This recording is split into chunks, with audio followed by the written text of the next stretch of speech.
Hi and welcome to this webinar. My name is Alex Taylor and I'm working with the Commercial Technology and Media team at Gately Legal. We have industry-leading experience spanning the entire sports network, having worked for football clubs, governing bodies, national sports organisations and leading sports brands. We advise on a number of things, including advice on how to best protect and exploit your IP rights. This is a short webinar to provide you with a general update of the impact of Brexit on IP rights, specifically should we leave the EU with a no deal. Intellectual property rights lie at the heart of the huge commercial opportunities offered by the world of sport. They help to secure the economic value of sport, enabling sports organisations to finance high-profile sports events and provide the means to promote sports development. Business transactions in the sports industry are mainly built on IP rights. For example, there are sponsorships, merchandising, broadcasting and media deals. Accordingly, all entities working within the sports and recreation sector must take a proactive approach to reviewing, amending or refiling where necessary and prioritising the maintenance and protection of their IP portfolio. This guide will take you through the key issues associated with a no-deal Brexit and each of the main IP rights. On this webinar, we will firstly briefly look at the latest developments regarding Brexit. Then we will look at the EU trademarks and designs, followed by disputes around EU trademarks. Then we will look at community unregistered design rights, then patents and copyright. Moving on to broadcasting rights, which will be specific to the sports industry, then finishing up with what you can do now. As things stand, the UK is still set to leave the EU on the 31st of October 2019. However, the precise terms on which it will leave remain unclear. In particular, we do not know if there will be a deal or no deal. The EU is currently considering the request for an extension. If granted, the UK would remain in the EU until the 31st of January 2020, unless a deal is struck before then. Looking at EU trademarks and designs, trademarks protect business names, words, logos, sounds, shapes or colours. For example, the famous sporting brands such as the Nike tick and Manchester City's crest on its shirts. Design rights protect the shape and appearance of products, such as a pair of trainers or a piece of sports equipment. EU trademarks no longer extend to the UK following a no-deal Brexit, so EU trademarks registered will be protected in EU countries but will no longer be protected in the UK following Brexit. You would need to have a UK registered trademark to be protected in the UK. If we do have a deal Brexit, existing EU laws will be transposed into UK law by the current Withdrawal Act. If you own an EU trademark or registered design, you will be given standalone UK national rights that mirror the existing EU rights. These will be called comparable trademarks for trademarks and re-registered designs for registered designs. You will not need to take any action to obtain these cloned rights, as they will be issued automatically and without charge.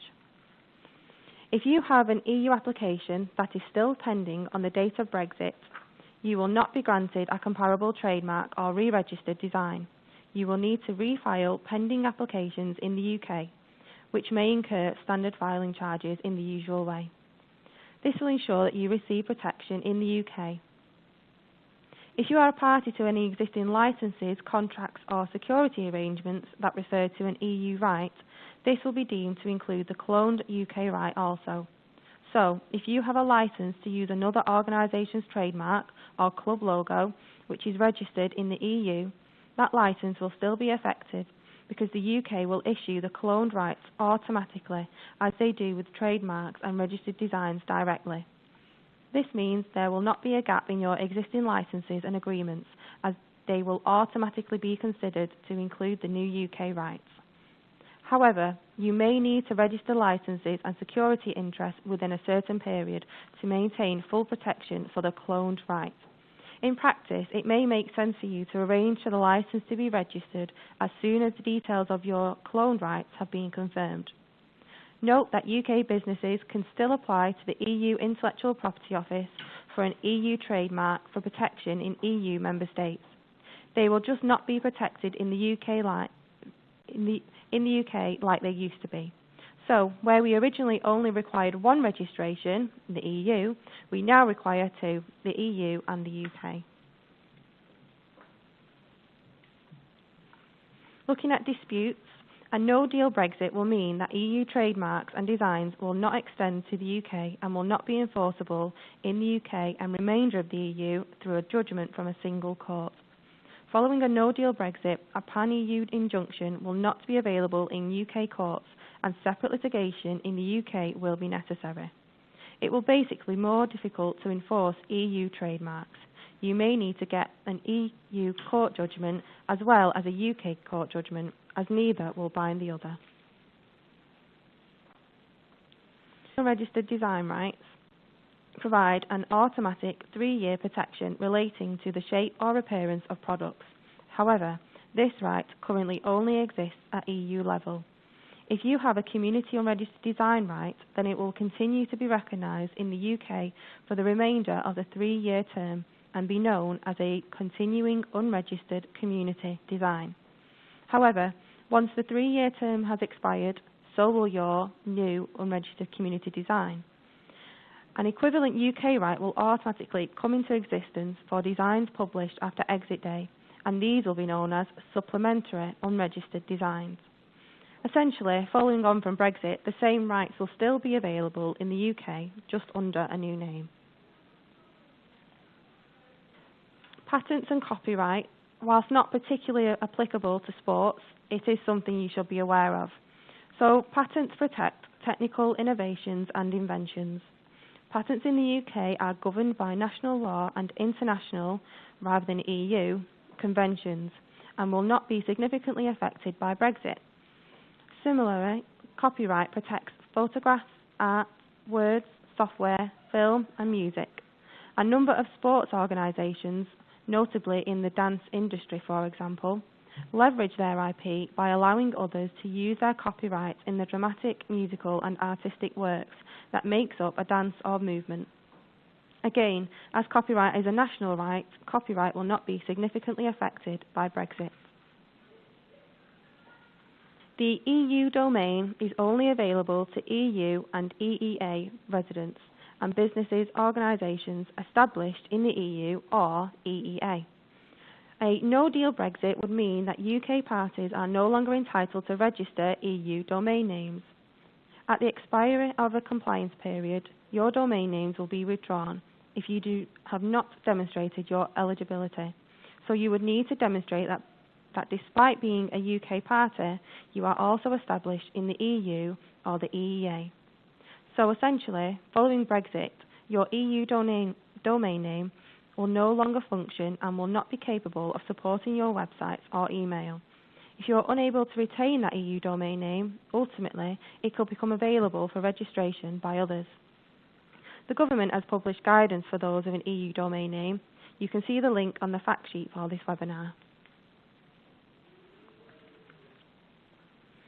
Moving on to broadcasting rights, one key thing for both rights holders and broadcasters to keep their eye on going forward is the European Commission's Digital Single Market Strategy, which was put into place to ban unjustified geo-blocking in the EU. Whilst it does not at the moment necessarily include the licensing of sports broadcasting across the EU, what it does do is allow fans to view online sports content which they have bought in one member state, say in Germany, while they are abroad in another. A no-deal Brexit may potentially prevent customers of Sky and BT Sports, for example, from accessing the channels abroad, which could have a knock-on effect for consumer consumption. Also, any UK-based broadcasters may need to obtain copyright clearance for each EU member state that they broadcast to. While still undecided, this could result in the need for further planning for broadcasters, potentially leading to an increase in price in any broadcasting agreements to account for the extended applications to be made in each member state to allow the content to be broadcasted, which could then be passed on to consumers or event organisers.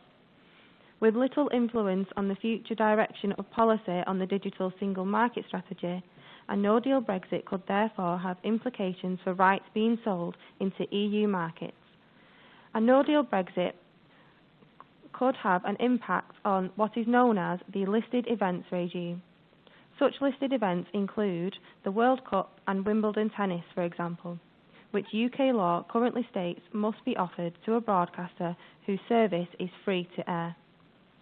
Following Brexit, the UK government may not have any control or a say over the listed events regime, which could result in certain EU countries nominating UK-based events as listed events, taking the Premier League as an extreme example, potentially diminishing the value of broadcasting rights in those countries because the UK government would lack the influence to argue against such decisions.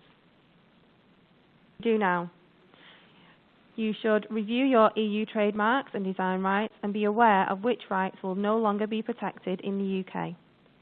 Await grants of new UK comparable marks and re-registered designs. Bring them into your portfolio and diarise new renewal deadlines.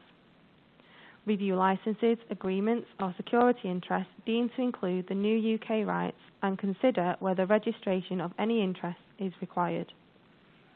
Check if you have any pending applications for EU trademarks or designs and be aware of the time limit to refile in the UK.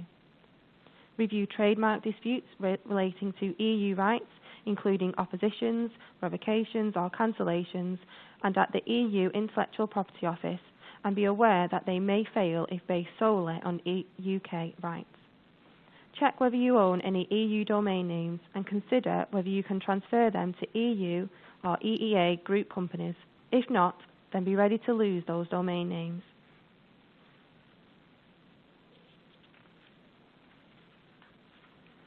Each organisation has its own IP requirements, but if you need to take tailored advice, you can contact a member of the Gately commercial team.